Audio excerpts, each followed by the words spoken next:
ഈ കുപ്പി രണ്ടായിട്ട് ഞാൻ കട്ട് ചെയ്തത് എന്തിനു വേണ്ടിയാണെന്നറിയാമോ? അത് ഒരു സസ്പെൻസാണ്, നമുക്കത് കാണാം. ഈ പൈപ്പ് കണ്ടു, ഇവിടെ ഇങ്ങനെ ലീക്ക് വരുന്നുണ്ട്.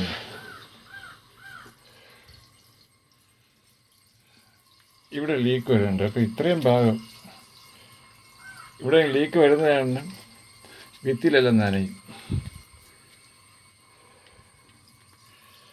അപ്പം അതിനൊരു പരിപാടിയാണ് ഞാൻ ഒപ്പിക്കുന്നത്.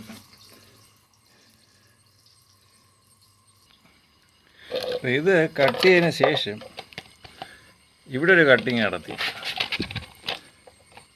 ഈ പൊസിഷനിലൊരു കട്ടിങ് നടന്നു, കാണാൻ പറ്റുന്നില്ല. വേണ്ട, ഇതേപോലെ ഈ സൈഡിലും കൂടെ കട്ട് ചെയ്യും. ഇവിടെ ഒരു ഹോൾ ഇടണം, വെള്ളം പോകാൻ വേണ്ടി.